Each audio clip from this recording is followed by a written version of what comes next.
Good morning. Today we are going to start chapter number 3, data handling. Before starting this chapter, I want to introduce about what is the meaning of data handling. Okay, so what is data? Any raw information which we collect to know about it and to compare certain things is called data. This information is the form of the facts and figures and is collected for some specific purpose. For example, number of students in the class. Second, the temperature in a state on daily basis. Okay, once again, read this. Any raw information, any kind of raw information. What is raw information? Suppose I tell you to collect the data of your classroom. So in which you have to take the names of the student, then afterward you will write their name, section, their marks, any kind of data. Okay, so that is known as raw information, which we collect to know about it and to compare certain things. By this we are also comparing the things. Suppose I tell you to collect the marks of mathematics, okay, which is scored by in the recent exam. So in this what you will do, you will write the name of all these students, then afterward you will write their marks. Based on this data you will compare whose marks is highest and whose marks is lowest, who got pass, who got A1, etc. Example, I told you number of students in the class. Second, the temperature in a state on daily basis. So what about temperature? You already know, you have heard in news, the temperature of Delhi is there, the temperature of Sagar is this much. So based on this we can analyze or compare the things. So in the Delhi the temperature is rising day by day. Okay, so these are the examples to analyze the data. Okay, hope you understand what is raw information. Now I am going through data handling. So we need to collect and organize and represent the data to draw inferences from it. This is called data handling. What does it mean? We need to collect.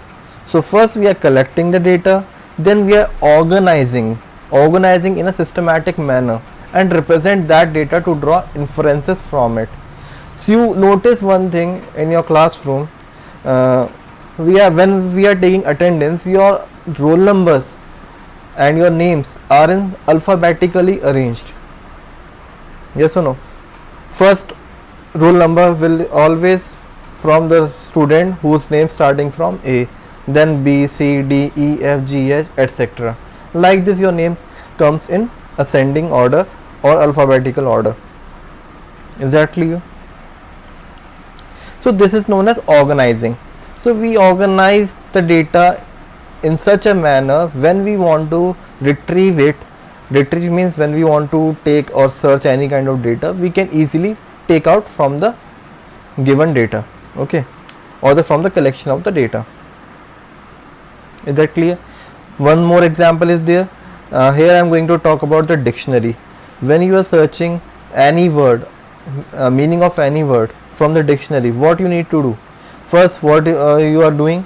First, we are looking which alphabetical order is going on. Is either it is of D or C or E. Then afterward, we will see the second letter. So by this we are observing the data, and afterward we will find our word and take the meaning of it. Am I correct? So this is also an example of organizing of data and represent that data to draw inferences from it. Then we are representing that data. We are representing, suppose I am telling you to made list of it. Okay, the number of students obtain marks in mathematics subject. So how much marks they are getting. So first what you are doing, you are writing the names of all the students in the alphabetical order, then writing their names. Then I tell you to find the result. So many questions are coming after watching the list. What are these questions? The questions such as whose student scores highest marks, whose student get 90% result, whose student are below 40. So like this, so many questions are coming. So these are known as inferences. We can draw bar graph, pie chart, etc. for this. I am going to discuss about the next topic, which is collecting data. So collection of data depends upon the further requirement of the data. Before collecting any data, we must know that what will be the use of data. If we have to compare the marks of the toppers in different class, then we need the data of all the classes, not only one class having any topper. Okay, see what is the meaning of this? Collection of data depends on the further requirement of the data. It is depend what kind of data we want. Okay, suppose I am telling you to write the marks of the student of class 7th of different subjects. So in that case you should not go to the class 6th. Am I correct? We will not go to the class 6th. We will only go to class 7 to collect their data. So it depends upon the further requirement of the data. Before collecting any data, we must know that what will be the use of data. What is the use of data here? So here we are analyzing the data, or we are collecting the data of class 7. So for this we need to calculate any kind of result. So that is the use of the data. If we have to compare the marks of the toppers in the different classes, then we need the data of all the classes, not only of one class having any topper. Now if we now we are going to collect the data of toppers or different classes. So for this you should not go only to class 7. In that condition we will go to all the classes, 6th, 7th, 8th, 9th, 10th, 11th, 12th. Then afterward we will make a data, and afterward we will represent you.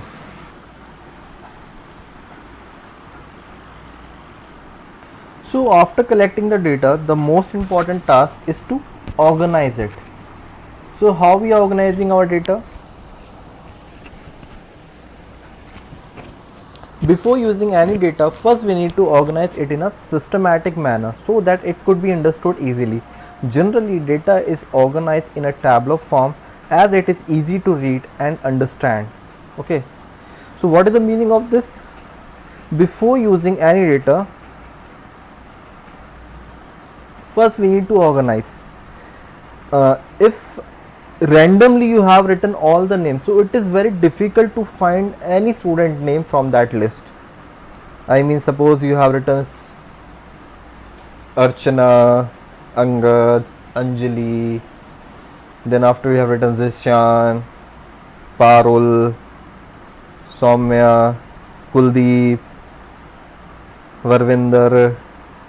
So this is known as randomly, when it is not systematically or alphabetically arranged.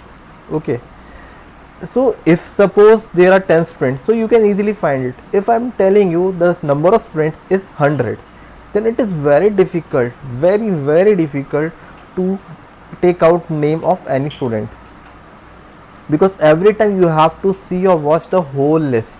So in that condition, before using any kind of data, you should organize it in well or systematic manner. Okay, so that is could be understood easily. Generally data is organized in a tabular form. What is tabular form? In table form, as it easily to read or understand. Okay, so the next I am going to show you what is tabular form.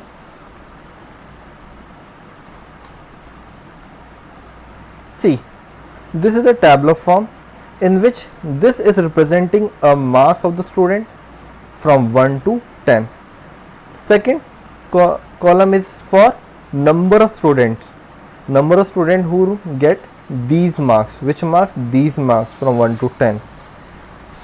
This is also known as frequency. So here 1 marks scored by 1 student, 2 marks is scored by 4, 3 marks is scored by 2, 4 marks is scored by 5, and 5 marks is scored by 7 student, 6 marks is scored by 4, 7 marks is scored by 4 student, 8 marks is scored by 6 students, 9 marks is scored by 1 student, and 10 marks is scored by 1 student. So total number of student here is 35, and this is tally marks. So what is tally marks? It is used to analyze a count or arranging the data. Okay, It is used to arranging the data in systematic order. So tally marks is used to arrange data in systematic order. Clear? So in this tabular form, we can easily understand that how many students get how much marks. Okay, how many students get how much marks. So here we if a teacher or if any teacher, suppose your principal is asking how many students get 9 or 10 marks, so we can easily see that there is only one student who scored 9 and 10 marks. Clear? Now next topic is representing values. Okay, there must be particular value which represent the complete data. This is the average of the data. The average lies between the smallest and the largest number of data, so it is called central tendency of the group of data. Okay, this is the average of the data. The average lies between the smallest and the largest number of data. So average we are calculating from the smallest and the largest number of data, and this is known as central tendency of the group of data. Remember, what is it known as? Central tendency of the group of data. So basically there are three types of central tendency of data. One is arithmetic mean, second is mode, and third is median. Clear?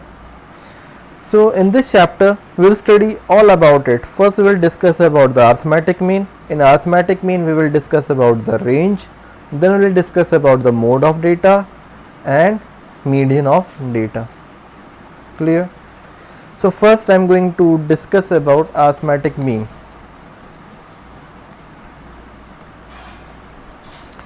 Arithmetic mean.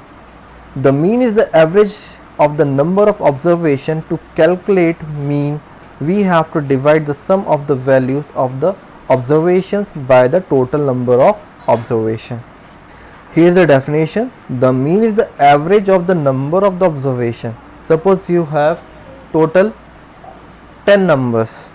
So what is the average number is denoted by each part or the each person or the each representatives. Clear? To calculate mean, average is also known as mean, we have to divide the sum of the values of the observation.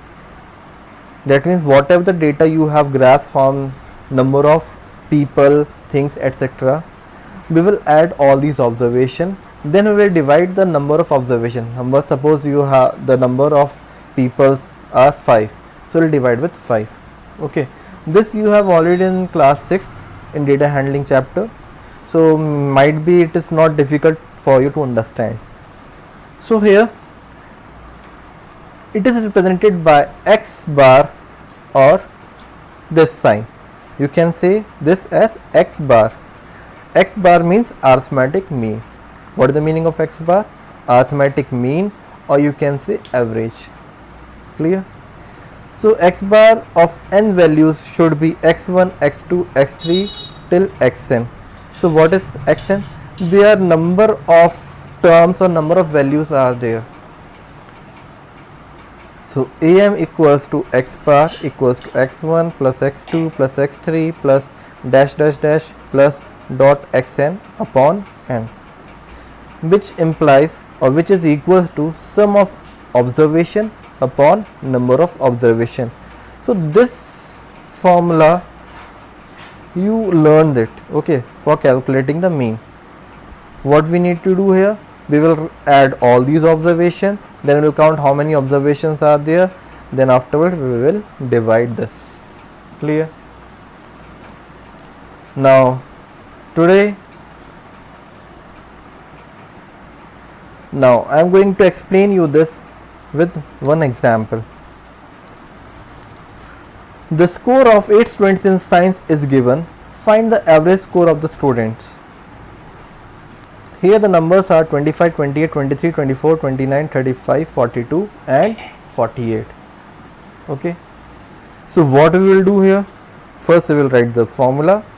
What is the formula? Sum of observation upon number of observation.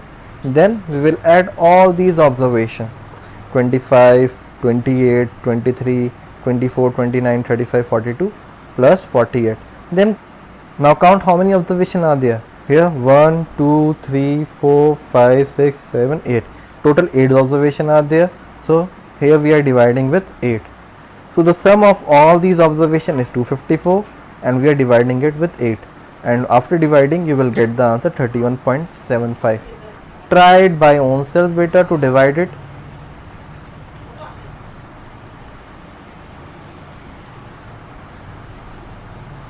So one more thing I want to tell you here, this is not necessary that the value of mean will be from one of the observation. I mean, whatever the answer you are getting here, it is not necessary the answer should be from this data. Okay, I mean 25, 28, 23, 24, 21, 35, 42, 48. The answer should be different from these data. But one more thing I want to tell you here, the average will never be greater than your observation. So here the maximum score is 48. Okay, so your average should always lesser than this 48.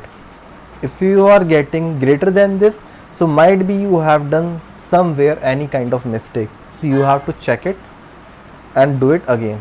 Okay, then afterward, last topic of today is range. Then afterward, next class I will discuss about median and mode.